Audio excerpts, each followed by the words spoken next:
my head like a melody. Laying back in this bed, playing back what you said, and it's not really helping me. Coming down from this high is a dangerous ride. I'm coasting, out of body floating, lost in my emotions. I've been spinning slowly, trying to keep my head above water. Then you go and pull me under. Crazy thing, I know I'm done for, stuck in this state of wonder.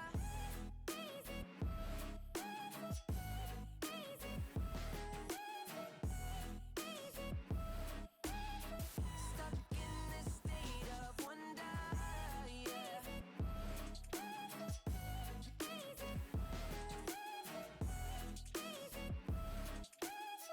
Stuck in this state of wonder.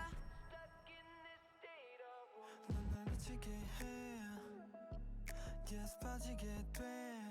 I don't care 모든 것을 대해 전부 있게 돼.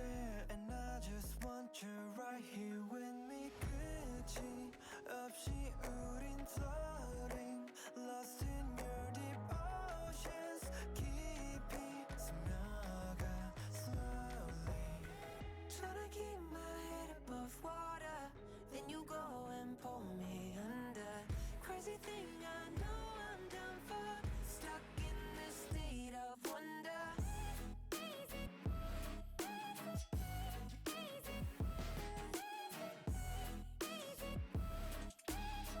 Stuck in this state of wonder, yeah.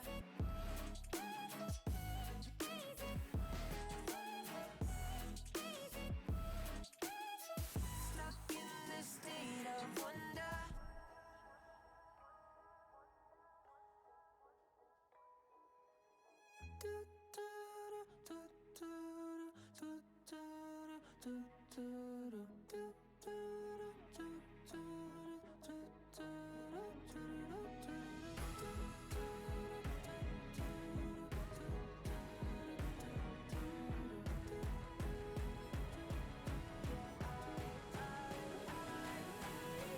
Trying to keep my head above water.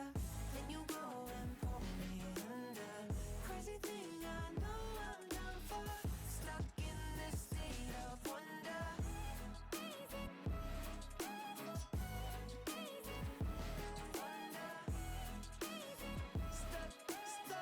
Stuck in this state of wonder.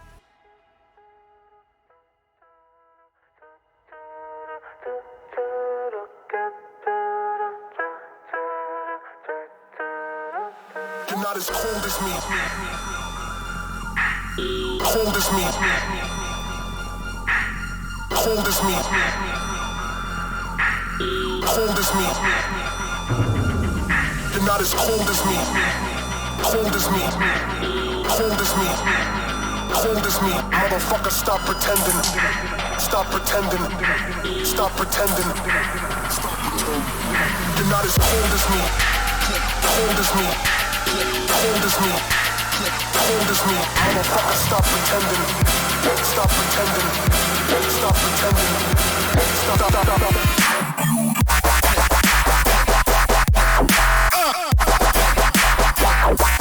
I don't give a fuck.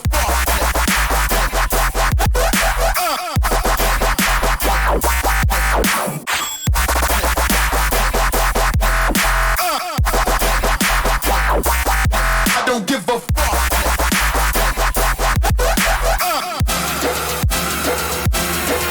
You're not as cold as me.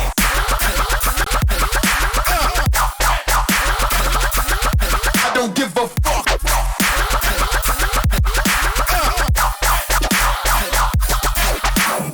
Cold as me.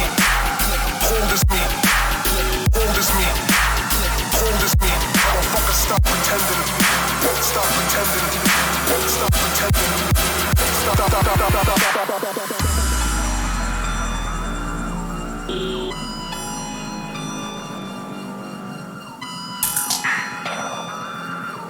In a world of fantasy.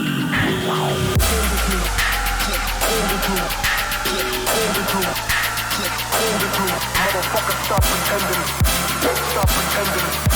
Stop pretending. Stop pretending.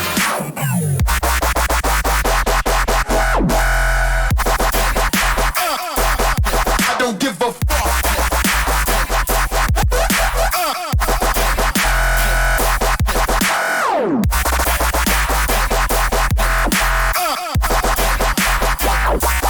I don't give a fuck.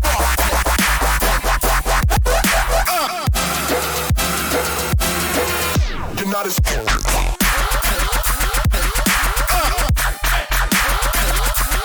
I don't give a fuck.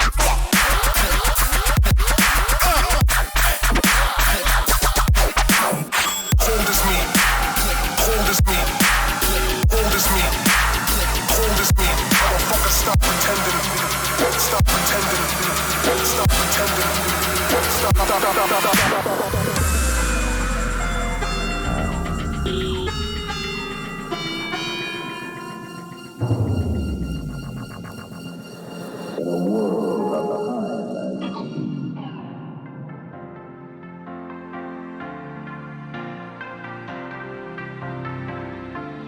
In my heart, you're back again. The start of nothing. I felt it hard, you came me in. Caught in the wings of love. Was it all to pass the time? Well, you had to leave behind empty promises or feelings lingering. Your shadow lives here in my head. You're all through my veins, I'm frozen. The flashback, yeah, it goes back again. Your love is unchained, unbroken.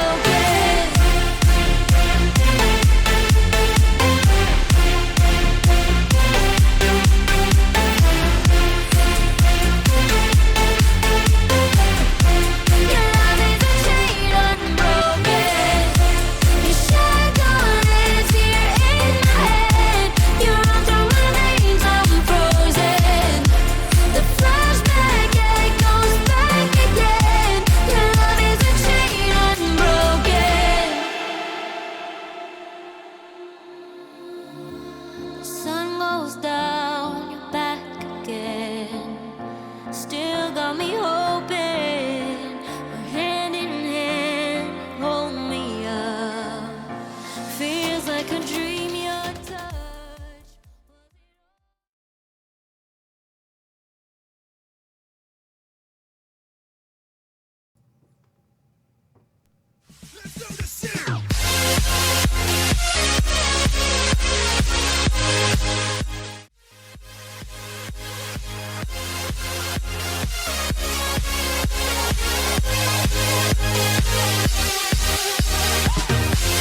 What is up, Level Up Nation, and welcome to the Thursday, February 18th edition of LvLUp Live, your home for gaming and esports news, brought to you by OTN Media. My name is Fiasco. You can call me John, and that dude next to me has done the impossible. He has gotten me to play a mobile game and actually enjoy it. It is the king of the courtside. His name is Joey. What's up, buddy? Doing well, sir. Sorry, guys. I was just finishing that retweet at the top of the show there. We had a lot this week, John. We had the Nintendo Direct. We have BlizzCon coming later this week. Possible reveal on Sunday for another game. So lots of good stuff going on in gaming right now. I still think the biggest breaking news is the fact that you got me to play a mobile game, and I'm actually enjoying it. Nation, make sure you follow the show. If you're not already doing so on social media, follow the show on Twitter and Facebook at LvLUp Live. That is at LvLUP Live. And while you're on Twitter and Instagram as well, you might as well follow Joey and myself. Find Joey at Courtside King, myself at Fiasco. If you're watching here live on Twitch, those are the handles right below the mugshots you're currently staring at. And if you're listening to the podcast version down the road, they'll be in the show notes for you below. And speaking of the podcast version, Nation, did you know LvLUp Live has a podcast version of the show? Of course you did. You watch the show all the time. You're already listening to it. You're listening to it right now.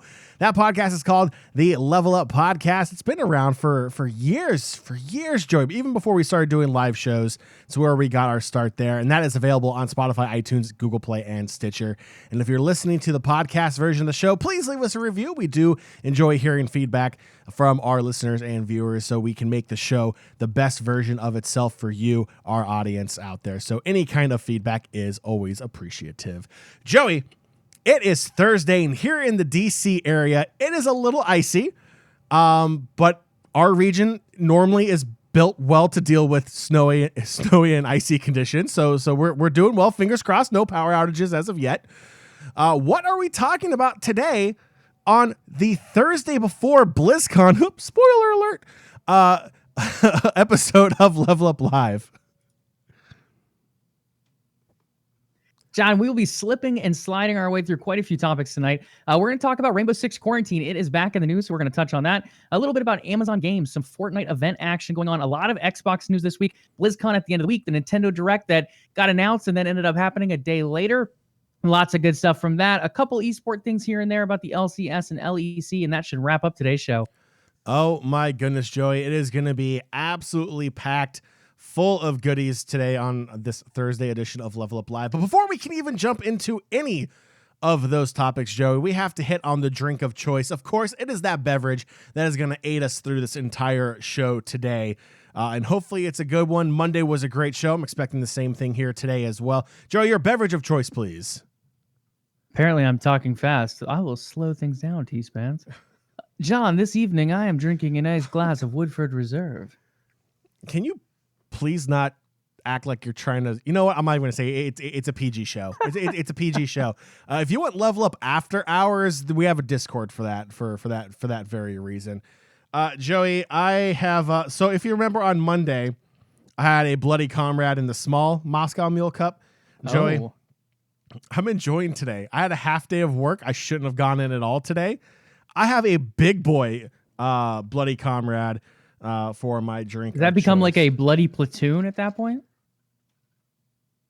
Shut up, Joey. No. Yeah, so we can go with that.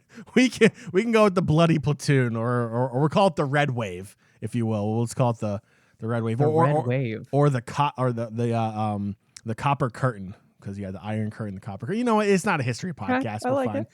Joey, we have our beverages. We have a ton to talk about. I am so hyped for today's show. Let's get right into it. Let's get right into gaming and esports news. Let's go. Absolutely. Ladies and gentlemen, EA has made it official. The knot has been tied. Codemasters is joining the EA family. A little while back, I think it was in the fall, we saw Take-Two trying to acquire Codemasters. It was almost a done deal. The paperwork was getting ready to be signed, and then EA said, nah, bro, we're going to go ahead and raise that price by about $300,000. The deal ended up going through, and Codemasters is now with EA. This is big in the sense of racing games, John. Outside of, I feel like, Forza and that franchise that Xbox and Microsoft have, EA pretty much owns all the big ones at this point. Yeah, it's absolutely huge. Codemasters, again, a British software group, really known for their racing games, being acquired by EA. EA now has the biggest catalog of racing games. That's something else they can check mark off on their list of them overtaking the video game industry. It feels like it's a big win for EA. It's a big win for Codemasters too, because assuming everyone stays on, everyone continues to work on the amazing racing projects that they have and other projects as well that Codemasters Studio has been developing. Now they're gonna have the backing of a major studio like EA. They're gonna be able to do so much more with their games. I expect amazing things for racing gamers ahead with this acquisition being official now. Yeah, I'm just nervous about it, and it's mainly because it's EA. Yes. One of the things we've seen with EA, and if you look at BioWare, for example, with Anthem, that game kind of fell all over the place. And yes, I think the BioWare staff toward the executive side definitely deserve some criticism for that. But EA forcing the Frostbite engine, I think, had some of the effect there as well. So when you look at EA, I think if they're a little bit hands-off with this deal, if they allow Codemasters to continue doing what they do best, give them funding here and there, give them some follow-up here and there, but don't force games to come out early, don't force the engine they use, all of that good stuff. If they can avoid all that, then I think this is a good deal. If it becomes another, honestly, it feels like a game developer slave group in a sense for EA. Sometimes it feels like they just push their agenda onto these different studios, and they've gotten much better about it. So I think looking at BioWare now, looking at some of these other developers like Respawn, EA is giving them money, EA is giving them feedback, but they're stepping back a bit. We saw Respawn come out with Jedi Fallen Order, extremely good game. We've seen them do really well with Apex Legends. And I think because of the success they're seeing at Respawn, we're starting to see EA step back a little bit on these developers' necks and not put as much pressure on them as they did before. So hopefully they're going to move in that same direction we see Microsoft and Xbox moving in, where it is a bit more like, let us help you get to your goals. Let us help you continue to move your projects, but also make us money in the same time. I think that's the direction we're starting to see EA ahead. But again, it is EA, and they've had some questionable moves here and there in the past. So all we can do is hope for a better future, and I'm hoping this deal has a better future there for Codemasters and EA. Anything else on Codemasters, Dirt 5, or the like? Loot boxes now officially coming to every racing game under the EA brand. Enjoy. Oh my gosh. I think EA is making the right moves. I think they're moving in the right direction, but there definitely is still some space to be made up in that direction. So hopefully we see them continue to move forward with that as Dirt 5 falls under their new umbrella. This next one's fun, John. After you and I had a hard time sleeping over this topic. I know we were up all night thinking, what name could this franchise have that's better than what they ended up coming up with? Well, Rainbow Six Quarantine, due to the events of 2020, has ended up renaming their game to what we thought was Rainbow Six Parasite. There was an announcement that went out. They put out a graphic. They put out images. They put out information for Rainbow Six Parasite. So the world of Twitter, the world of Reddit, everyone took that as the new name of Rainbow Six Quarantine. Well, since then, since putting out this name and all this broadcasting, they have stated that it is only an internal placeholder. John, correct me if I'm wrong. The term internal means it would just stay within the company and not be broadcast out to the public, right? Yes, normally internal means it stays within a group of people and or organization, not for public reveal. Kind of like a project title or a working title. You know, a lot of bands do it with names of songs they're putting together before they give it an official title. It usually stays within that small group. Joey, that's not what they did here. They did not keep it within that small internal group. I feel like the Rainbow Six team may just be working with a different set of vocabulary, and that maybe, internal means publicly released. I don't know. I'm not their PR team. I can't speak for them.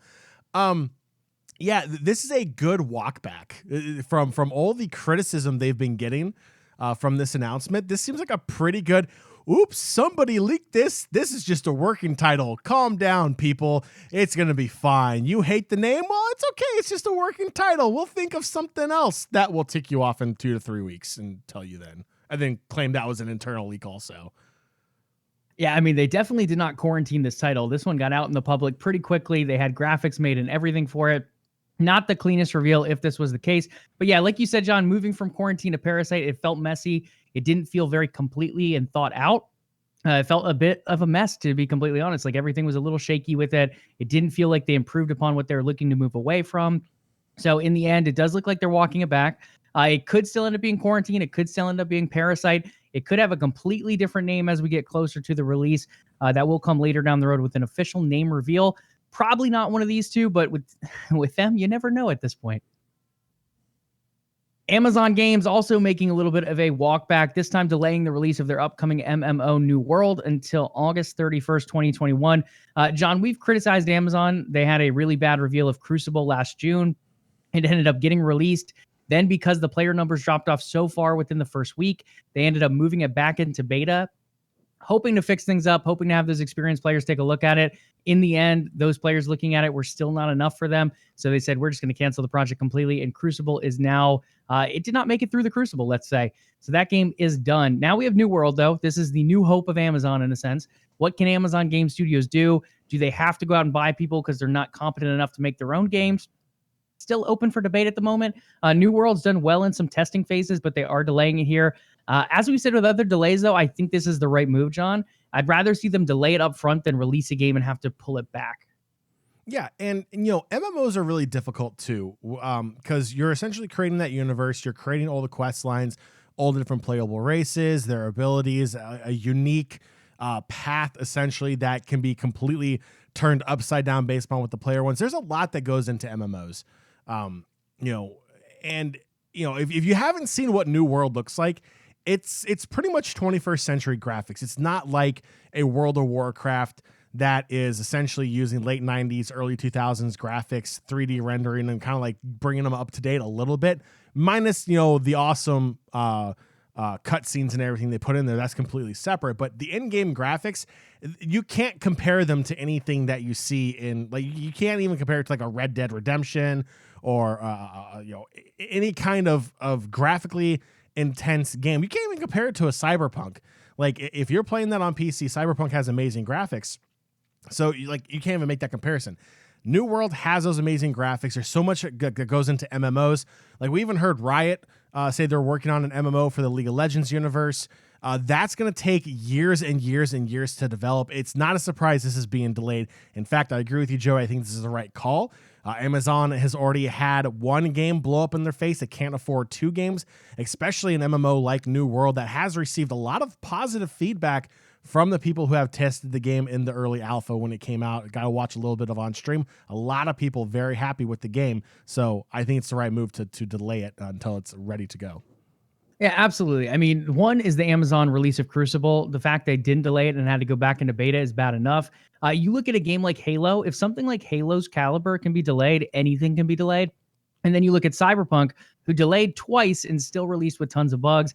In the end, I think most gamers want the game to be delayed over to be released with tons of bugs for unplayability.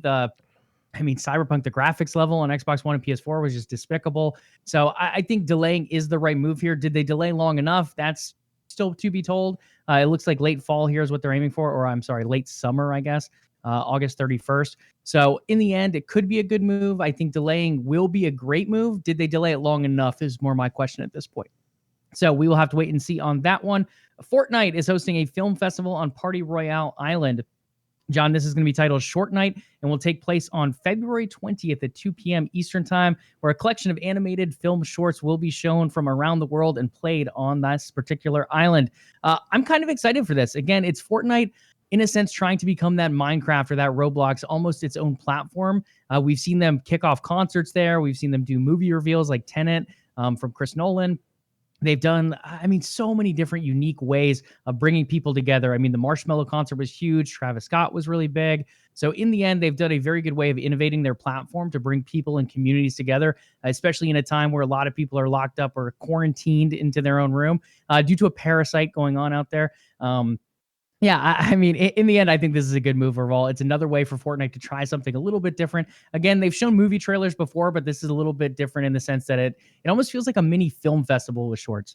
Joey, we just got an email from Rainbow Six team from you dissing them once again about their Parasite internal leaked name. No, as much as I like to criticize Fortnite, this is actually something that I really do enjoy that they do. It's not going to make me want to download it. I'll watch it live on stream. I'll have somebody else download their game and play it. But no, I love it. I love these in-game concerts. I love the idea of having a movie night with short animations in-game. And I feel like, Joey, you hit it right on the head is with everyone still quarantined, with the pandemic still going on, until, the world can get back to normal, if you will. This really is the next best thing, like being in a game, being able to socialize with a bunch of people, in a large gathering, again, virtually, doing something fun and entertaining. In this sense, watching movies, watching short animated films. I've even had talks with friends about, one or two coming over, hanging out, watching a live concert on TV and kind of doing one of those things. Everyone does things differently to cope with the fact that everyone's quarantined, that we can't be social around people right now. And I think Fortnite is stepping up big in this sense and putting together a animated film short festival, if you will, for players to hop in and be social with one another. I really like the idea of this. Absolutely. So if you guys are interested, Fortnite Short Night takes place February 20th at 2 p.m. Eastern Time. Not really sure what we're going to see animated film-wise, but it does sound like they'll stick to shorts. So probably, I would say in that 10 to 15-minute range is what most of them will run. Definitely worth checking out if you're interested. Valve has announced a Dota anime called Dragon's Blood coming to Netflix in late March. This is going to be March 25th to be exact.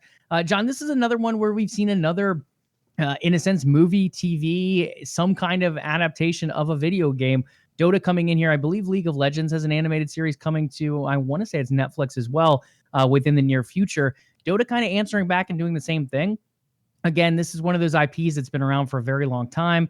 Defense of the Ancients, it was DOTA stands for. It was originally a Warcraft 3 mod, became its own game, and has absolutely popped off since then. Super popular over in Asia, especially. But one of the things I think, at least I struggle with Dota, and not as a regular Dota player, that being said, I don't really connect with many of the characters. When I think League of Legends, when I think Heroes of the Storm, there's a bit more lore to them. I understand a bit more of their background, a bit more of why they're here, why they're competing on the Rift in League of Legends or in Heroes of the Storm, why they're included into this Blizzard game as a love letter to fans. It just makes a little bit more sense, and there's a little bit more of that depth to the characters. For me, Dota 2, I just don't really know too many of the characters in that sense. So I think as an outside player looking in, bringing something like an anime to expand upon that lore, give a little bit more story to the characters, can help bond with new fans and gamers later down the road. Yeah, for sure. That's one thing that the gaming community has wanted. Is we want more media on the games we love and for the communities that we're all involved in. But the issue has always been the bar has been set incredibly low for a lot of these movies, a lot of these TV shows, because that's what we've been programmed to expect because they've been so awful. And I feel like we hit on it every week, so I don't want to go on it too long. But if Dota can knock this anime out of the park, it's going to be a win for Dota. It's going to be a win for Netflix. And again, I'm not a big Dota fan myself. I'm not a fan of the game. Like, I get it. I enjoy watching the competitive scene a little bit here and there. The international continues to break records for the largest jackpot or prize winning, if you will, in esports every year. So they're obviously doing something right. There's a large community of Dota fans and gamers out there that want to see this. And as someone like Joey on the outside looking in at Dota, this would be a great way to try to draw me in to play your game even more. Yeah, I like League of Legends too. Yeah, I can connect with some of the players. Joey's spirit animal is Teemo. So I understand where his connection to League of Legends comes from. But Joey and I have been playing League of Legends almost since the beginning. It's a game that, we've grown up with, as gamers. So we have that connection as well. Dota fans have that as well. So this is big for an anime coming out because it gives back to your community and also kind of opens that door for the rest of the gamer community that may not be involved in Dota to kind of get a sneak peek of what Dota is about to possibly bring them in to download your client. Absolutely. So check that one out, guys. Again, coming late March 25th is the current date being scheduled. Over to some Xbox news, John. It has been a loud week for Team Green over here. Xbox revealed a sleek new wireless headset. If you want to go ahead and pull up a picture of this one with a premiere look at a $99 price point. So obviously, John and I being podcast recorders here, we're all about audio quality, whether it be the mic, whether it be the mixer, the headset, etc. So one thing we're looking at with this headphones is, yeah, it looks nice. Yeah, the features are great, but what is the audio quality? And while they state it's great, we really don't know what it sounds like just yet. So until we have the ability to either hear a review on it, to get some kind of, sound quality check via YouTube or whatever, or try them ourselves, it's a little hard to judge or recommend them. But based on the look, John, again, you can go ahead and pull it up if you want to. It looks super clean. I love the idea of being able to change the volume just by turning the ear cup. I think that's awesome. On top of that, the ability, I believe it's to change the mix between your game volume and your party volume. If you're in an Xbox chat, I think that's great too. That's something I constantly go into the menus. If you have that one loud friend that joins a fiasco, you kind of have to adjust that volume here and there and just make sure that you still hear the game volume versus the voice and getting that all right. So I think that's a really cool feature. Super excited for that. And on top of it, it's wireless, which I think is another big win. It works for your PC. It works for your Xbox consoles. I believe it will connect with phones and tablets as well. And on top of that, it is already synced up with Dolby Atmos, Windows Sonic, and one other one I can't remember. So at least on paper, John, this looks like a great headset for the price point. I just like how you start laughing when I stare into my camera when you make a joke. It's hysterical. Yeah, I mean, it looks great. The physical product itself looks great. I like some of the features about it. It's really going to come down to the audio quality for me. Gaming headsets are not exactly known to have the best kind of audio out there. HyperX has actually won awards for having some of the best audio quality in the gaming headset universe. So Xbox is going to be going up against an already industry standard, if you will, in HyperX for what is the golden standard for gaming audio. At a price point of $99, I think that's a very good price point.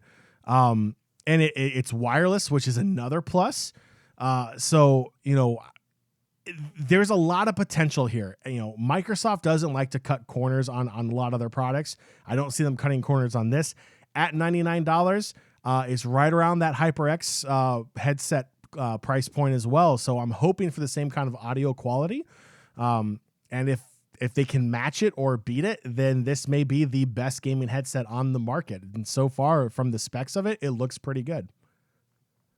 Now, one thing to keep in mind is they also have a partnership with Bang & Olufsen that was announced last year. So that's going to be your high-end headset. So right now, this is kind of, I mean, it's tough to call $99 a budget headset, but when it comes to gaming headsets, that is pretty budget. Most of your budget ones range from about $50 to $150. So 99 kind of splits the difference there right in the middle. You're going to get a lot of great features, potentially great audio quality for both the mic and the headset portion. I think there's a lot of potential here. Again, we haven't heard an audio test yet, but it seems like everything should be there. But on top of that, if you're one of those people who wants that premier brand, that $300+ headset, you'll probably want to wait a little bit longer. I would assume the Bang & Olufsen one will probably be shown at maybe the next Microsoft event.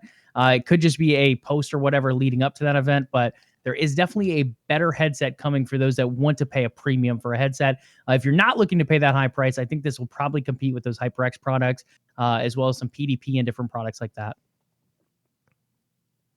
Family features, John. I don't know if this is new. This could have already been on consoles, but I saw it posted this week, and I'm like, wow, this is so clean, and I had no idea this even existed. If it did exist, it could be brand new. A player's Xbox Live Gold sub, Game Pass sub, and Games Plus DLC library, pretty much everything connected to your account except the stats, can be shared with other members of their household. On top of that, it will be on one Xbox. So you sign in. John has Xbox A in his living room. He signs in.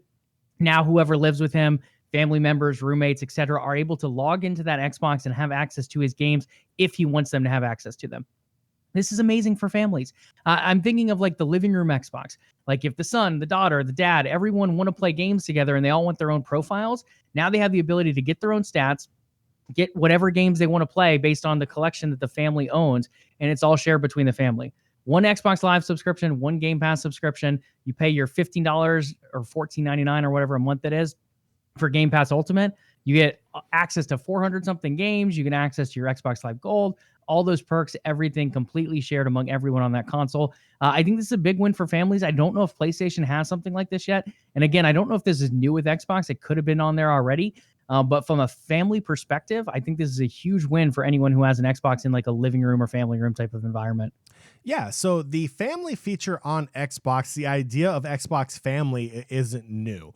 But it was mainly used as a way to control what content certain accounts can play, can see, can access on the controller. It's kind of like your parental control application. The idea of one Xbox system to one Xbox online experience is massive. I do believe this is new. Prior to this, every individual account, just like on PlayStation, had to have their own PlayStation Network, PlayStation Plus subscription for online content.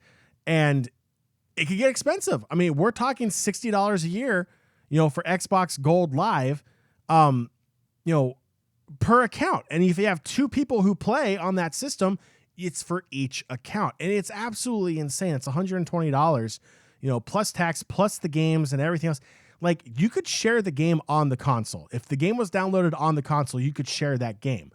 But if you wanted to play under your profile, you also had to have that subscription as well. This is so smart. This is so incredibly smart, especially in the time, again, of a pandemic going on where money is tight for a lot of people.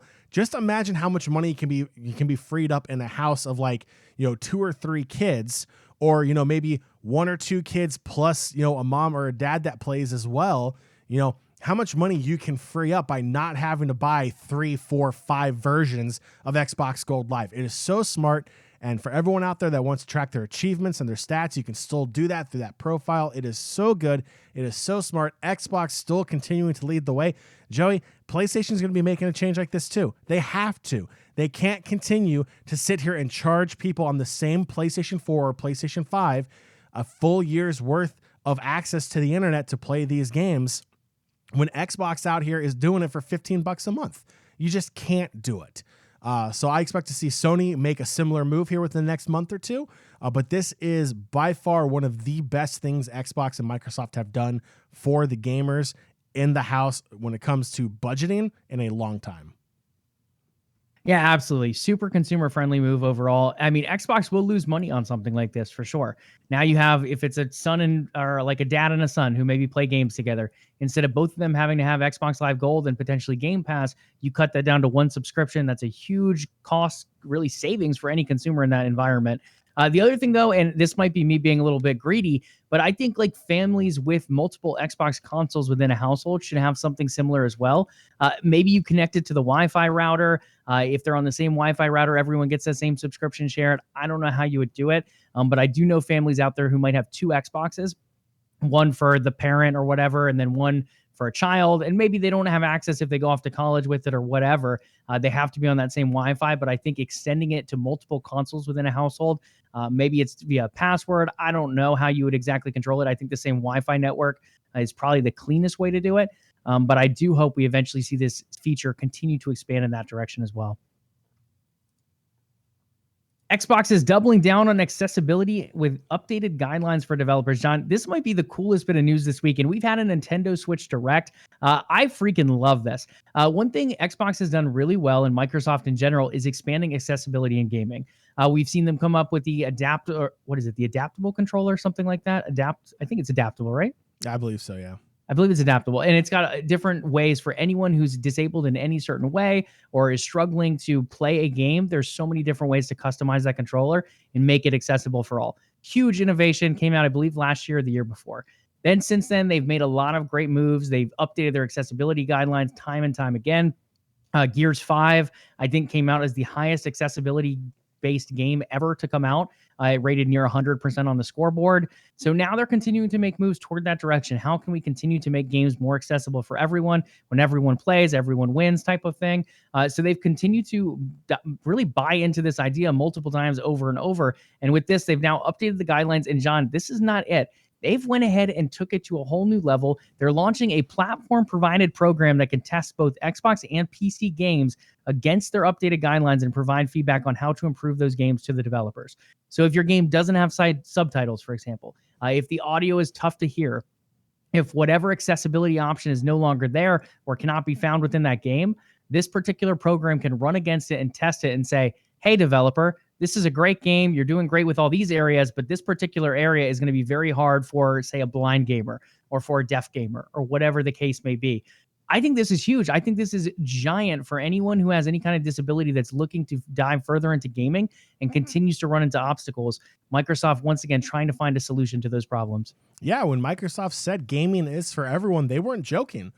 This is a great program that's really going to let developers know, hey, look, we really do mean gaming is for everyone, and we want everyone to enjoy your game on our system. And to do that, this is what we would like to see from you. This is what we would like to see that you guys do to take the extra step to make this game friendly for gamers of all types. I love it. I absolutely love it. As everyone knows, I love to pick on Joey for being an Xbox shill left and right here on the show. But at the same time, I can't blame someone like Joey, who is a fan of Xbox, when Xbox and Microsoft do something like this for getting so hyped and excited, because this is so smart. This is the way platform developers should be working with game studios. They should be providing that feedback. It's like, hey, look, you get early access to this brand new gaming generation to create a game on our console, so we both can make money off of this thing. But hey, while yes, at the end of the day, it's about making money, but why not really expand this and open this door to gamers of all types, even with disabilities? And this is such a great way to have that feedback go from the gamer to the console developer to the programmer. It's a beautiful circle here of communication that hopefully game developers will take to heart and start to make adaptive versions of these games for all gamers. I mean, not only that, John, but I think they're going to hold them to these guidelines to publish the games as well. So whatever this tool flags as accessibility issues, I think will be sent back to the developers. And I don't know how harshly they're going to stick to it, but I believe those developers are supposed to fix those particular things before publishing on Xbox. So It could end up being some deals are broken here and there, but I think overall for the best fact of gamers, this is a good move by Microsoft. Okay, guys, last bit of Xbox shilling this week, then no more Xbox topics. This final one is really cool again, though. I think it's another innovative way that Xbox is looking to continue to add cool features to their console. They've added a new FPS boost mode that nearly doubles to quadruples the frame rates on backwards compatibility games. So far, this is only including 5 games. They're testing out with a different variety of games. And then from there, it's like the backwards compatibility feature originally. It's going to balloon and include a ton more games. But overall, so far, we have 5 to sample. They're going to be Far Cry 4, New Super Lucky's Tale, Sniper Elite 4, UFC 4, and Watch Dogs 2. We do know New Super Lucky's Tale is up to 120 frames per second on the Xbox Series S. Again, that could be higher on the Xbox Series X. And UFC 4 is up to 60 frames per second on the S as well. John, again, I think this is really cool. I think this is another feature. How can we make backwards compatibility better? We've given you guys thousands of titles from your childhood, from your growing up years of being a teenager or whatever, depending on the gamer's age. Now you have the ability to play these classics in a new mode, play these classics with less choppiness, play these classics in a new, fresh feel. That's now available. But if you're someone who really just wants that full classic feel, you really want to feel exactly how the game was originally, you can do that as well, because they are going to allow gamers to toggle this on and off too. So if John wants to play whatever game it is as exactly as it played back then, he might have to go buy an old controller, but he'll at least have the option of cutting those frames per second back to the way they were and playing them backwards compatible on his new console. But on top of that, if you want that new fresh feel, you want to get an idea of what Mario 64 would play like. Obviously, that one's not included, but it just came to mind because of the Nintendo Direct. You can go ahead and get that with some new frames per second. I freaking love this again, John. I think it's just another good feature. It's something that no one really asked for, but it's a great feature to add in. Yeah, in the constant merry-go-round that is backwards compatibility when a new generation comes out, fans want it. Console developers don't want to do it. Xbox has been doing it and doing it the right way. Sony's been a little poo-poo about it. Backwards compatibility, what drives me up a wall about the whole idea of backwards compatibility and like Sony not wanting to do it is you're essentially punishing the gamers for being in your ecosystem. You're saying, hey, look, we appreciate you playing this game on PS2 and PS3, but you're not going to be able to play it on PS4 or PS5. We'll offer it to you as a digital download that you have to pay more money for to play it on the system, but we're not going to let you take that investment that you already did for being in our ecosystem to the new console. And, it's punishing the gamer. And then Xbox comes along and goes, no, we're going to be fully backwards compatible. And then on top of it, they said, hey, look, no one asked for this. Just like you said, Joey, no one expected this, but we're going to take that game and we're going to apply current 21st century technology to it to make it run even better. So you can experience this game in, somewhat of a refreshed technology spotlight. You're going to be able to play this game. And it may feel a lot more different, because of this FPS boost. I can tell you, playing League of Legends back when I was like popping off at 60 frames per second, and now I'm like over 300 frames per second. It feels like a completely different game. It can make a massive, massive difference. So, I think this is great. I think Xbox, again, thinking outside of the box, no pun intended, and really delivering something to gamers that, they're going to enjoy with the option of disabling it, but an option that they're going to enjoy that they didn't know they were going to that they were going to enjoy. I think this is absolutely smart. And again, Microsoft absolutely killing it these days. Yeah, really cool feature. It's just something different. It's something new. It's a new way for people to enjoy. On top of that, John, the gamer has to do nothing for it. There's no changes they need to make, no specific downloads or whatever they need to do. On the developer side, all they have to do is give the okay. New Super Lucky's Tale, the developer, I can't remember who it is. It's Playful maybe. They don't have to do anything. They can just say, hey, Xbox, we're totally fine if you increase the frames per second. Sounds great by us. Go do your thing. It's very nice in that sense because it doesn't give more work to the developers, but it does improve their game for those players who are looking to play a few years later of it. Absolutely love this, as well as the HDR upgrades they're doing as well. So really cool stuff. And I think there's more to come that they haven't announced yet as far as backwards compatibility updates. So I think there's some cool things on the horizon that could be coming out or stated later this year, maybe E3 time. We'll have to wait and see on that, though. The last thing for this, John, is Clobrel, a popular guy on Twitter. He does some Microsoft Xbox Game Studio insider information stuff. He mentioned a quote that really stuck with me. Xbox is doing industry-leading video game preservation. This is something that never really occurred to me before, and I never really thought about it. When you look at old games like art, for example, you have paintings that are up in museums. You have music that's kept on CDs and downloaded, and people can access it very easily. Books, comics, all of that is able to be preserved quite easily. When it comes to video games, it isn't super easy to preserve, at least what we've seen in the past. You have your old PlayStation or your old Sega Dreamcast or whatever. Once the console dies, no one's repairing it. There aren't parts out there to fix it. Unless you know how to repair it yourself, it's going to be really tough to fix, and those games are lost forever in a sense. With this particular backwards compatibility mode, now with the original Xbox all the way up to the newest console 4 generations later, you have the ability to replay those games. You have the ability to replay and live that art style in a sense. If you want to play the original Star Wars Battlefront back on the original Xbox, it's now available to be played. And you don't have to just look at pictures of it online, look at old YouTube videos archived somewhere. You can literally play through it yourself and experience that art in and of itself. So something I never really considered until this week, but it's really cool to think about from that perspective. Anything else you want to say on that before we head over directly to Nintendo? I love it. I do think video games need to find a way to be preserved. I would like to see this expanded outside of the Xbox universe as well. There's a lot of really good games out there that really set the foundation for present day, like even FPSs. Like I want to see Wolfenstein 3D essentially immortalized for, really leading the way, them and Doom, for really leading the way for first-person shooters and those kinds of games going forward. Like that set the foundation. Heck, even the 5.5-inch floppy version of Oregon Trail needs to be preserved. Like that thing, set generations up for video game awesomeness. I want to see a way to preserve all of these games going forward because it is art. It's not just history. It's art. It's music. It's everything. Video games have developed into such a cultural phenomena that if we lose that, we lose the story of generations. Like video games directly relate to what's going on in the world today.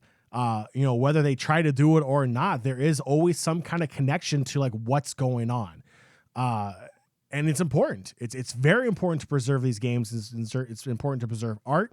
And I think this is a step in the right direction, but I want to see this expanded on a global scale. Yeah, absolutely. And I feel like Xbox has pushed PlayStation at least in that direction because they've started doing it with PS4 games. I think eventually we could see it further down the line. Nintendo has done a really good job remastering games as well. So hopefully we're moving toward that direction. It feels like at least the positivity that Xbox has got from all these backwards compatibility, I don't know, really time invested into it and money as well. I feel like people are starting to see the payback now and are starting to look at doing it in their own ecosystems. Okay, Nintendo Direct, guys, it happened. They announced it on Tuesday. And just because they're Nintendo, they can do things like this, where they'll announce it on Tuesday and over 1 million people will tune in the next day, just about 24 hours later for a showcase, because Nintendo, they just do these things. So a few key announcements came out of this. I believe like 20 to 25 different games were shown. I did have notice of most of these games ahead of time, so there wasn't a ton of stuff that stuck out to me as a big surprise, partly because I knew about it, partly because I think they had some good stuff. But it wasn't like Breath of the Wild 2. It wasn't Metroid 4. It wasn't any of those big game announcements we were looking for, except for a few little things here and there. So diving into it, John, we did get a new Smash character. We have Pyrrha from Xenoblade Chronicles 2 coming to Smash, and you'll also be able to transform her into Mithra as well. At least to me, this looks like the play between Zelda and Sheik. Again, I think it's a good move. It's not the Smash character I was expecting. There's a few others that I were expecting to come ahead of this, but Xenoblade Chronicles making their way to Smash here, and with a particular character in Pyrrha, I think this is a cool move. It's a cool crossover for Smash, and again, she does bring a little bit of uniqueness compared to some of the other players on the roster, but it is similar in the sense to Zelda and Sheik in the way they will be played as two characters under one name. I don't know if there's too much else we need to touch on that. New character coming to Smash. Again, Pyrrha, Mithra. Go ahead and check it out. I don't know when Pyrrha is headed to Smash, so I don't know if they gave a date on that. So keep an eye out on that one as well. Mario Golf has driven its way onto the Switch, John. This is a classic. This has not been around. I don't even know when the last Mario Golf was. If it was N64, It could have been even NES. I don't remember exactly, but it has not been around for a hot minute. But now, once again, come June, guys, you can tee off Mario Golf on Switch. John, I particularly love Mario sports games. I wasn't a big fan of like the Olympic ones with Mario vs. Sonic. I thought they were a little bit lackluster, but Mario Tennis was great. Mario Strikers, the soccer edition, which I would love a new one of. Hello, Nintendo. Wink, wink, wink, wink. Come on, give it to me, please. I've been asking for it for so long. Man, I've been asking for Mario Strikers for like years now. And I'm like, Nintendo, come on, fam. Like, what is going on? Give me the reason to shake my little Nintendo Switch thing, block those goals. I loved Mario Strikers, and I could go on for days. I know John's like, okay, seriously enough.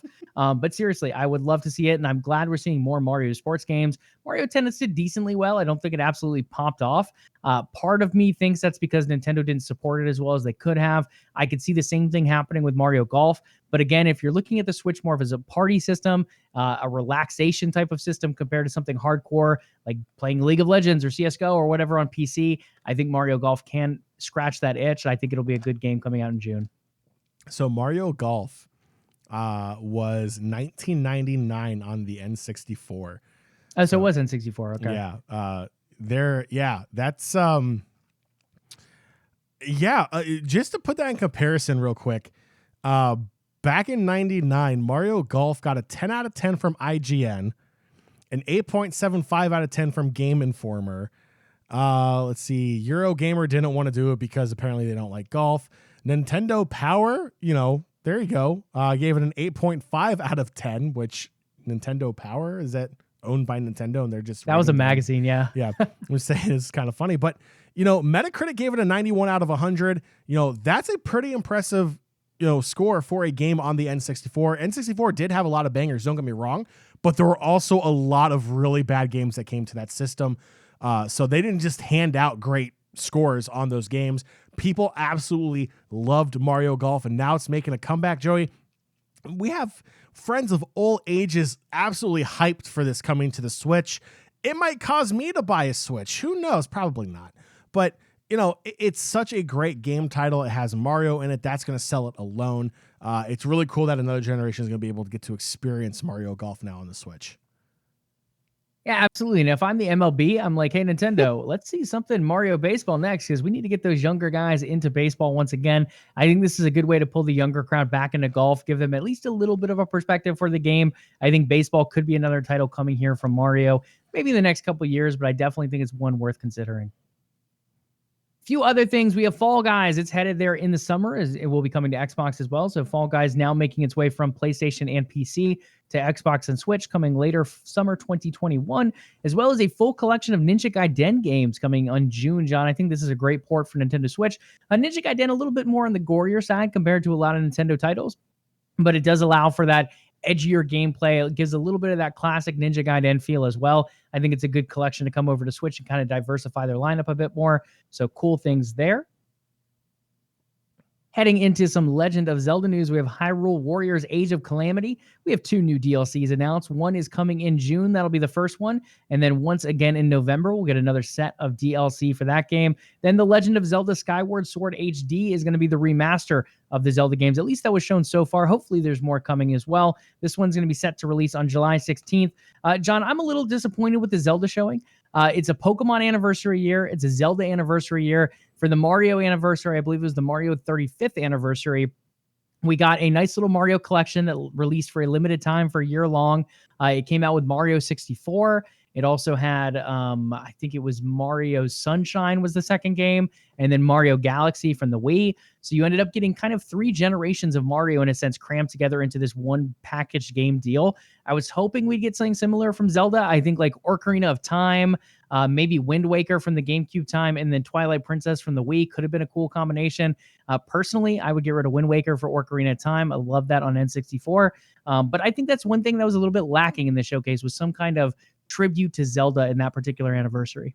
Yeah, hopefully they do something like that in the future. I feel like Zelda might be one of their biggest titles next to just Mario in general. Even to this day, you can't walk into a Spencer's or a Hot Topic or an FYE or whatever your pop culture store of choice is without seeing Zelda merch up there. It is still a time-honored game, a series that spans generations.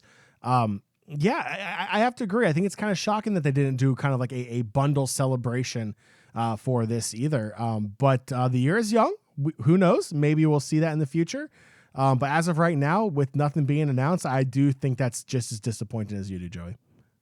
Yeah, so you get a little bit of something. I mean, you get the Age of Calamity DLC for Zelda. You get the Skyward Sword HD remake there. So you're getting some Zelda stuff, but again, compared to what we got from Mario, it does feel a little bit lackluster. So hopefully more Pokemon news, more Zelda news to come later as this year goes on.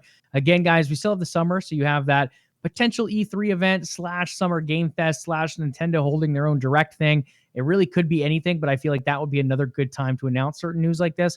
So hopefully, as we look forward to the later half of the year, we do get some more news from Nintendo on these particular fronts. Couple other things, John. No Breath of the Wild update. I can tell you guys pretty safely that most Japanese publishers are running about a year behind right now. So I think we will get Breath of the Wild news maybe at the next Nintendo showcase, maybe even a little bit later. But most particular Japanese developers are about a year behind right now. So there is a little bit of a lag there, and that could be why we're not seeing too much more just yet. They don't want to overhype it if it's still a little while away. So keep an eye out for that, maybe at the next showcase, maybe not. The direct ended with the unveiling of Splatoon 3. John, I've never played a Splatoon game, neither 1, neither 2. Not watched the Splatoon esports scene either, but Splatoon 3 did get quite a bit of applause, and it is set to launch in 2022. So get your paint guns ready. Anything else you want to say about paintball, Splatoon 3? Nice paint roller action going on here and there? Nope. Splatoon 3 is going to be just as great as Splatoon 2. A lot of hype around 2, so 3 is going to be even better. Absolutely. So we'll have to wait and see what that looks like. It looks like a little bit of a minimalistic character customization going on, but with any kind of new game in that aspect, you're probably going to see, one, a push for some kind of esports scene, so some good competitive modes in there. You're going to get some new characters, some new weapons, some new maps, maybe some new modes as well. So I'm excited to see what that ends up becoming as its own platform here with Splatoon 3. Definitely one I'd probably be considering checking out. I am curious to hear more, though, and it is still a couple years away looking at that 2022 launch date. Last but not least, Switch players, Project Triangle Strategy. It was announced as well. It's kind of like a new take on Final Fantasy Tactics, if you ask me to compare it to something. There's currently a demo available in the Nintendo eShop. I don't know if it's for a week. I don't know if it's for a month. I don't know if it's forever. I really don't know. But if you guys want to check out that demo, go ahead after listening to this podcast, drop a quick little download there from the Nintendo eShop and check it out. Graphics wise, it's cool. I really like the art style in it. I really like the idea of a new take on Final Fantasy Tactics. I feel like I haven't played one of those since like maybe the Nintendo DS, maybe the Nintendo SP. It's been a hot minute. So it's kind of a cool little take to see that genre refreshed in a sense. So excited to check that one out. With that, John, let's head into some BlizzCon news. We'll go ahead and break down a little bit. Honestly, guys, so I could tell you pretty much everything that leaked in the Nintendo Direct conference. I don't know barely anything coming up BlizzCon. I know John has one WoW leak to talk about. But other than that, I'm kind of just guessing with some of these things. None of these are from direct sources. So take it with a giant grain of salt because it's pretty much from John and I's heads. But we're hoping to see some of these things come, but really are not quite sure what to have because Blizzard has kind of been a little bit of closed mouth on this one. They really haven't told us too much. We've heard a little bit about some of the delays coming and some of the things not to expect. But as far as what to actually expect at BlizzConline this year, we're really not 100% sure. So this is more speculation than really too much. Diving in, John, I think we'll leave WoW for last. We'll just brush over a couple of these other ones since there's not too much to touch on. Heroes of the Storm, possibly a look at a new hero and a map would be my guess. They've really cut back on content since cutting out the pro scene. Heroes of the Storm, a lot of the developers have gone to other games. Many of them staying within Blizzard and Activision, but moving to like Hearthstone and Diablo and WoW, not really sticking too much on that Heroes of the Storm project anymore. A lot of the reason is the player count is down. They cut the heroes scene. It doesn't really feel like they want to invest a ton of time and money into the game. With that being said, it's BlizzCon. I think we get something. I think it'll probably be a new hero announcement and probably a new map. I don't know if we'll get more than that, maybe some mounts or some little things here and there. But I think one hero and one map is what we'll see targeted from that team. Anything else on Heroes of the Storm? I know it's your favorite MOBA over there, sir. Heroes of the Storm had so much potential, and then just Blizzard just kind of gave up on it. It's really upsetting because it was the one game that had all their universes combined into one, and it was kind of cool to see what Diablo and Kerrigan from Diablo and Star Wars would do together on the same. Anywho, it's sad to see the way Heroes of the Storm has gone. But yeah, this would be interesting to see if they do end up pumping out new content for Heroes of the Storm for that community that has felt so neglected for so long now. Oh, wow. We have a Splatoon fan painting their way into chat over here. Bertoni Joe chatting it up. Yeah, I got to check out Splatoon. I've heard good things about it. It's just been one of those games I've never really dove too much into, but hopefully after BlizzCon, I'll have some time to look a little bit further into it. John, another one of your favorite games, you and the Innkeeper, I know, have a drink from time to time. That's Hearthstone. I would expect new news on an expansion coming here. I wouldn't expect too much more, maybe a little bit of an update on Battlegrounds. But overall, when it comes to these big events like BlizzCon, I feel like we typically get something expansion-wise.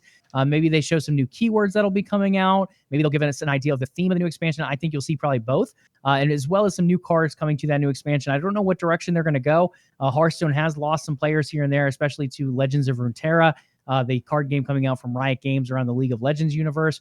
But looking forward to Hearthstone. I hope they have some new innovative ideas. They usually come up with some really creative keywords, so I think we might see some of those here at BlizzCon this year.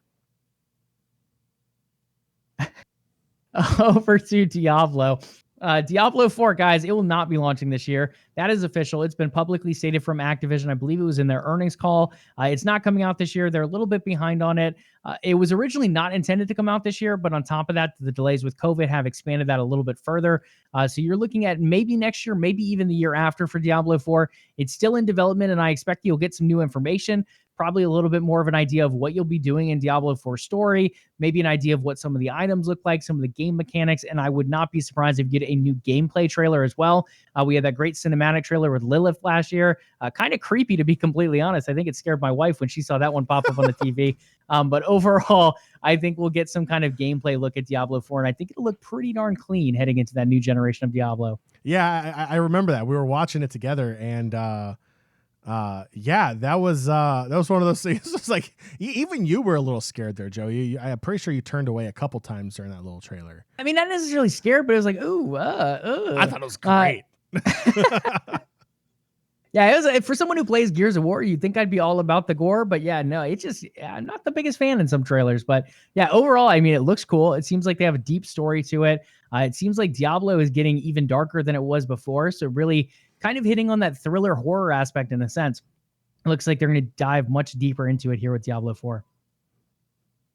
And then on top of that, for all of the Blizzard fans, all of the gamers out there with cell phones, there's something coming your way as well. I would expect a Diablo Immortal release date, or at least release window. Maybe they tell you August 31st. Maybe they say fall 2021. I think you'll get some kind of release date or release window coming out for that game.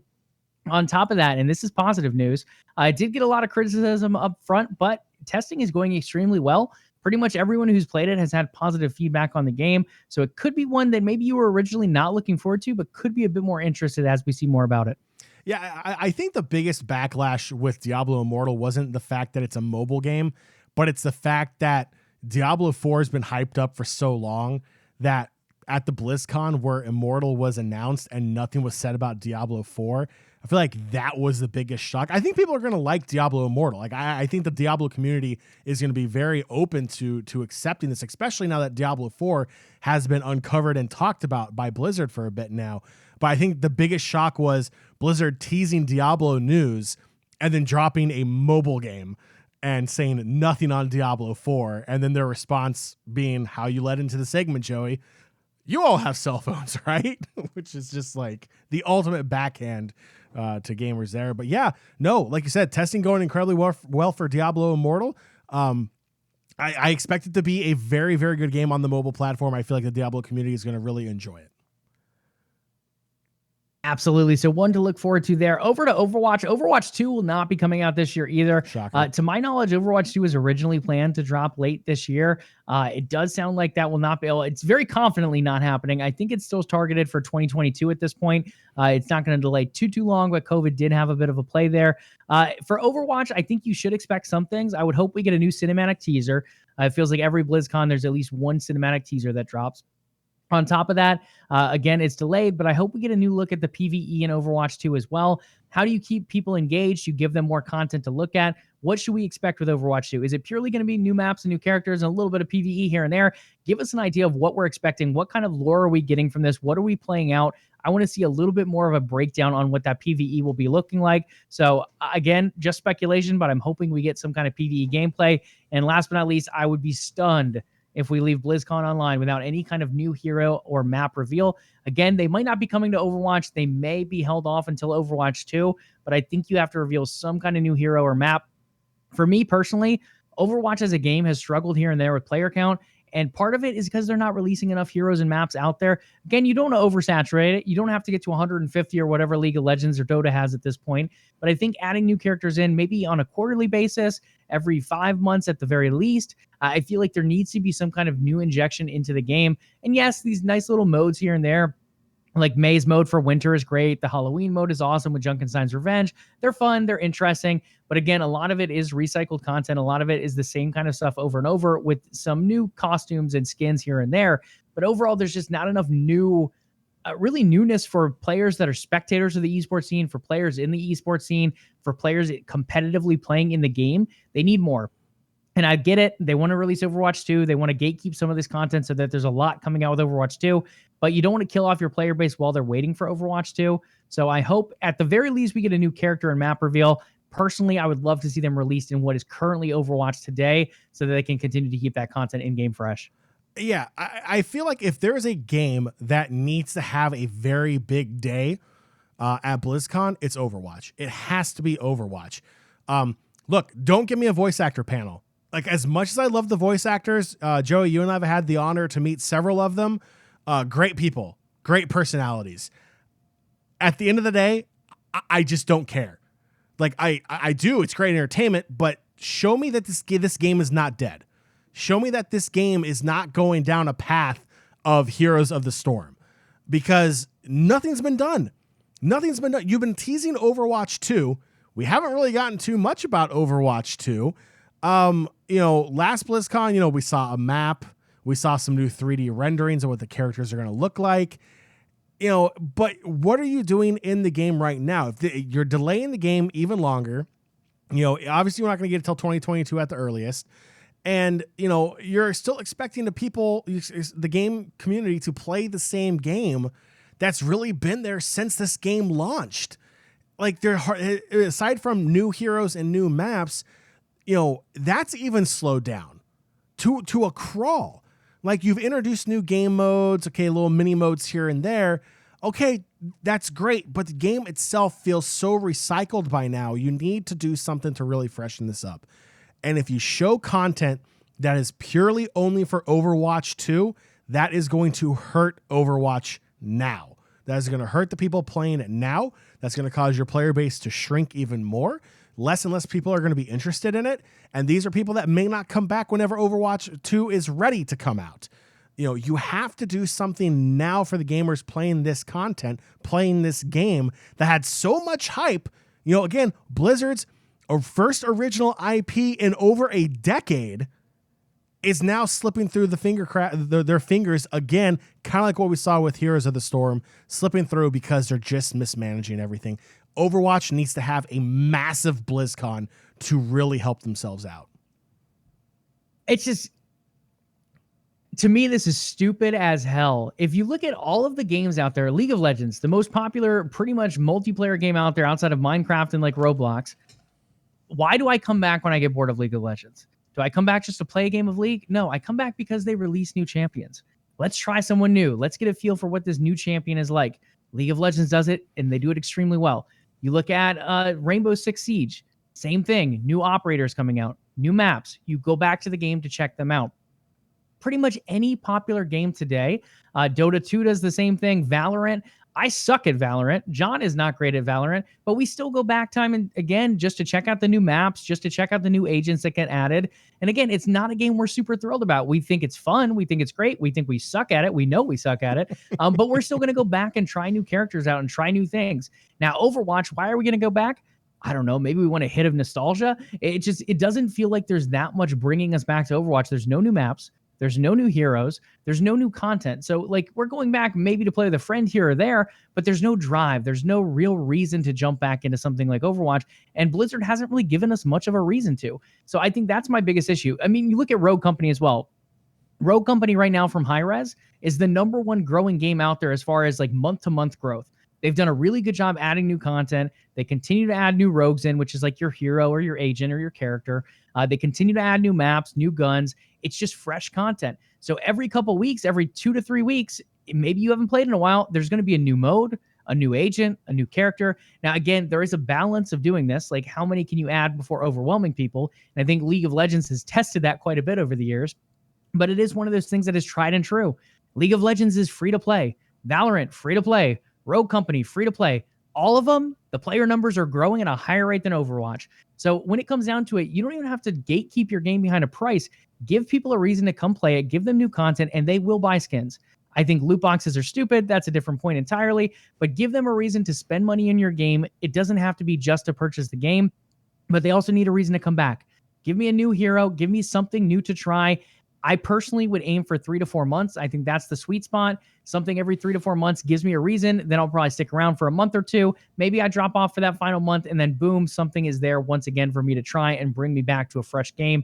I think that's the thing they're lacking, and I hope they finally go to that schedule. I get it. Overwatch 2 is going to be glorified PvE DLC in a sense, and you're trying to gatekeep multiplayer content so that you kind of make it a bit more interesting. It's just you're going to kill off your game before that if you don't start making these changes now. So I'm very passionate about this. I know you are as well, John. But I feel like they have to show us a new hero or map here at this next BlizzCon. Okay, over to World of Warcraft. John, I would expect to get new news on an expansion for Shadowlands. I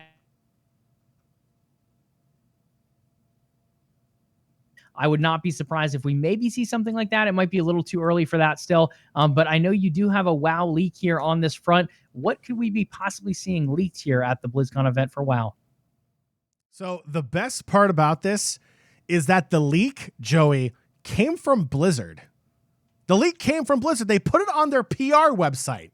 Screenshots and everything. So, Joey, this is pretty much 100% confirmed that patch 9.1, well, first off, I skipped over something incredibly important.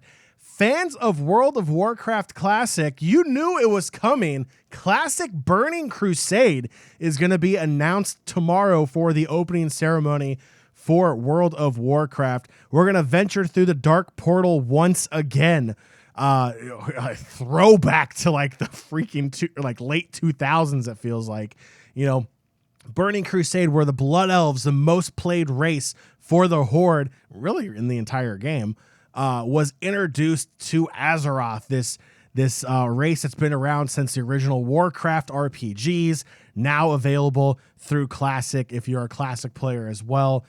So that's really, really exciting. If you're still playing Classic, that is included in the subscription price. So if you're a Classic player, they're going to slowly start rolling content out from that. So get excited for Burning Crusade coming to Classic. But Joey, patch 9.1 for the retail server for Shadowlands is going to be called Chains of Domination. I love how they have a little title and a logo to go with every major content update. Patch 9.0.5 has not come out yet. So that's going to be the pre-patch in between. I expect this to probably come out within the next 3 to 4 months when this happens. But Joey, exactly what's going to be happening here is a lot of things are finally going to play out. Anduin has been locked up in the Tower of Damnation for so long, for almost this entire expansion. He's being slowly corrupted. We've seen that. Sylvanas is playing mind games with him. The jailer is playing mind games with him. We saw the jailer take his sword and corrupt it kind of the same way the Helm of Damnation corrupted Arthas, made him become the Lich King. Joey, it is now confirmed Anduin is going to be corrupted and going to become a bad guy. Now, no one thinks he's going to be a bad guy permanently going forward. I feel like it's kind of like a one-off kind of thing. But this is the 3D model of bad guy Anduin. And Joey, this looks badass. 100% badass. I love this armor kit. I love everything about it. I like how they took the lions from his gold and blue armor set, made it gray and dull, kind of like the Maw, added fangs to it, and just really kind of gave it like the Lich King makeover kind of thing here. This looks absolutely sick. And Joey, this isn't all. This isn't all. Well, okay, we're going to scroll down here on Wowhead. So I don't like the way they layered this, but the Veiled Markets is going to be a mega dungeon. So if you've played Karazhan in WoW, that dungeon, it's massive. It's like 12 bosses. It takes 3.5 hours to clear. It feels like it's not a raid. It's a dungeon. That's what this kind of dungeon's going to be. It's going to be this marketplace where essentially your team, when you go in, you're pulling off a heist. And it sounds incredibly cool. I can't wait to see footage of this. The idea behind it sounds incredible, but you'll be going into this marketplace, taking on bosses and stealing rare relics from Azeroth as your mission, if you will, in this dungeon. So it's going to be so incredibly cool. Think of it like the chessboard in Karazhan, or the library where you had to we got shrunk down. You had to figure out a way. There's just so many things that are going to go into this. It's going to be absolutely fantastic. New Covenant armor. This is going to be one set per Covenant, unlockable for all races and all classes. So it's not going to be class-based. It's not going to be race-based. It's going to be solely Covenant-based, which is really cool. Joey, they've done a fantastic job with Covenant armor so far. In Shadowlands, this is now a new expansion of that, a new version that they're going to be releasing. I think it looks absolutely fantastic. So kudos to the design team. Sanctum of Domination. Joey, we have a new 10 boss raid coming in 9.1. And yes, Sylvanas will be a boss. Ladies and gentlemen, boys and girls, Sylvanas is going to be able to be defeated in this raid. This is something people have wanted for so long, and now we're going to be able to stick it to Sylvanas here in this raid as well. And Joey, a little birdie, has Anduin as a boss in this raid as well, but he may not be killed. He may just be wounded, slightly wounded. He'll be obviously a major plot going forward. Same thing with Sylvanas. We don't know if we'll be able to kill Sylvanas, but she will be a boss in this raid as well. So we'll have to see what happens there. Joey, of course, you can't have a new content patch. I'm trying to do this as fast as I can. There's so much here. They're going to be introducing a brand new zone. Koritha is going to be absolutely fantastic. Yes, T-Spans, I don't care. You can give me the Resident Sleeper in chat all you want. World of Warcraft is amazing. I don't even care. This is a piece of the maw that broke away that the jailer is using these chains to drag back into the maw. This opens up a whole new can of worms when it comes to lore, because now it seems like the maw used to be a 5th zone in the Shadowlands that the other 4 put into this magical abyss to make it kind of like a hell kind of thing. So now we're realizing that, hey, this might actually be something more here. And we saw the Winter Queen and Ardenweald even talk about this, about how there was so much magic used to put the maw away behind lock and key. It's not selling out, T-Spans. It's being excited for a game. Don't even give me this. And Joey, we don't have to wait halfway through an expansion. You won't have to wait to the end of an expansion, Joey. We're going to get flying in Shadowlands as well, available in the 4 traditional Covenant areas in Shadowlands. You do have to go through an unlock process. I don't believe, from what I have seen, it's going to be anything like the Pathfinders we've had in the past. It should be a little bit easier to achieve versus getting 18 reps to Exalted, doing every single mission on God's green earth, and collecting 18 magical different berries. It has nothing to do with all of that, so we'll see all of that tomorrow in the announcement. But Joey, this is a massive spoiler done by Blizzard themselves, not even 24 hours before their keynote address tomorrow at BlizzCon. Bada bing, bada boom. And John, I have a feeling most of this is true. This looks like pretty reliable stuff to me overall. It's a blue post. I have a feeling that Sylvanas will not be killed. I would be stunned if they killed her off with this, but that's just me. I think they'll continue on that story, maybe to a direction players want, maybe to a direction they don't quite want. But I do think she'll still be around at least for a hot minute. I about died there on myself. And I was the one doing all this new WoW content and Blizzard choking with all this leak coming out. Whoa. Yeah, so just a couple upcoming things, guys. Then we're just going to give you a quick preview of the LEC and LCS and wrap up today. Because thanks to Nintendo and Xbox releasing so much information at the last minute this week, we did go a bit long on today's episode. A few things to look forward to. Guys, in case you didn't listen to the earlier part of this episode, BlizzCon is this week. That's going to be February 19th through the 20th, kicking off with the particular opening night showcase at 5 p.m. Eastern time tomorrow night. Minecraft Dungeons, new content headed your way, free to play Flames of the Nether. That's going to be February 24th. Microsoft has announced its AI and Gaming Research Summit. That's going to be February 23rd to the 24th. Again, not strictly a gaming event, but there should be some gaming news here and there. Just little things, not like big game reveals or anything like that. And then for Pokemon fans, the virtual Pokemon concert from Nintendo with Post Malone as the headliner for that event. Outside of Pikachu himself will be on February 27th at 7 p.m. Eastern Time. With that being said, John, let's just quickly hop over to the LEC, LCS, give a matchup of the week for people to look forward to. Kicking things off with the LEC, is there a particular matchup that stands out to you this week? As I get the schedule here up on stream for our viewers. Joey, you're going to pick something Fnatic. I just know that's how you roll, and that's completely fine. Let me see here. Actually, I'm going to take a look at the standings here real quick. That is the LCS. Let's go to the LEC. Let's see here. Yes, and yes. Let's see here. If I had to pick one, because I was completely prepared for this, 100% prepared for this, flipping back and forth. Joey, I don't have one. I'll be honest. Probably just G2, and that's not even this weekend. I scrolled too far. That's my fault. Scrolled way too far. I got you, John. Thank you. Guys, you want to Save check out me. day 2. There's a lot of really good matches on day 2. Astralis, again, a little bit of a low-tier team and Excel right around that 6th spot. Astralis did recently pick up a new mid laner, so Magi Faker or Magi Felix is in that role, so that should be a good little matchup there, especially in the mid lane between those two. Misfits and SK are both teams that are a little bit underwhelming right now, but both with some very nice young talent. I think that one is worth checking out as well. And then on the higher tier of gameplay, you have FNC and Mad Lions. Fnatic and Mad Lions should be a top 5 matchup there, and there should be quite a bit of heat between them. I think Fnatic does come out on top, but Mad Lions should give a little bit of roar in that matchup. And then G2 and Schalke. Schalke did take the win off of G2 last time, getting the upset.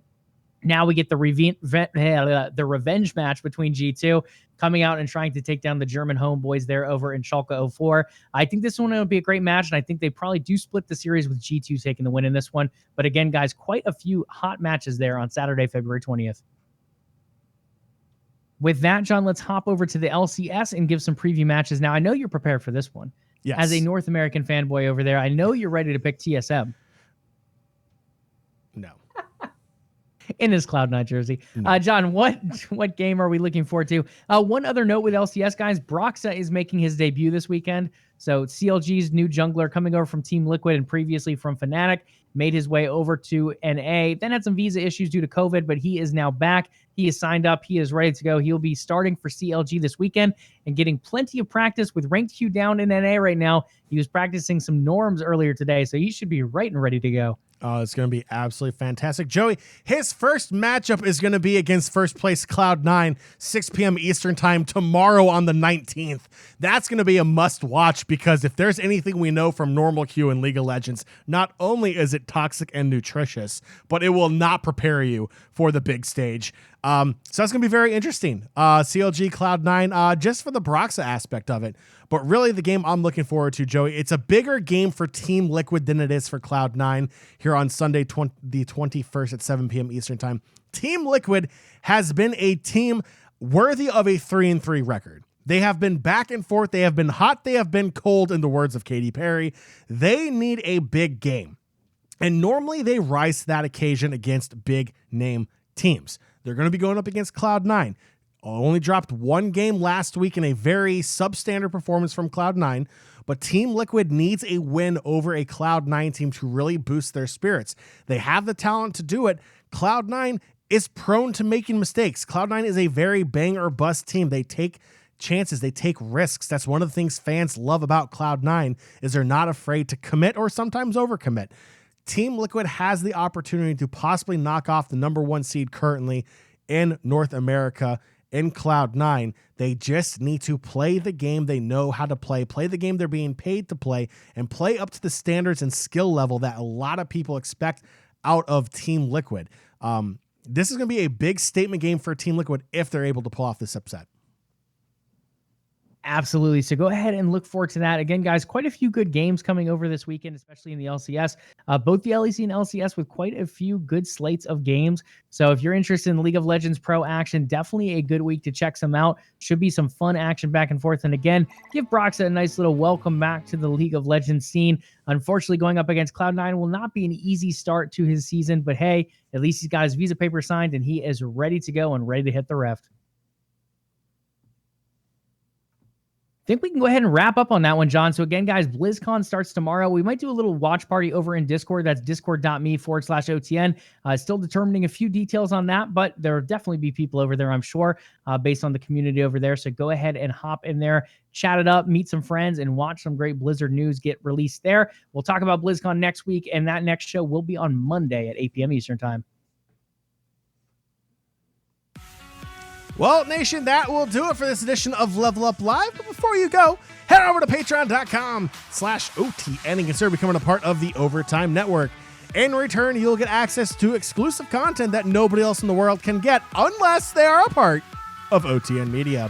If you haven't already done so, make sure you follow the show here on Twitch to catch the next episode of LvLUp Live. If you listen to the show on our podcast feed, leave us a review.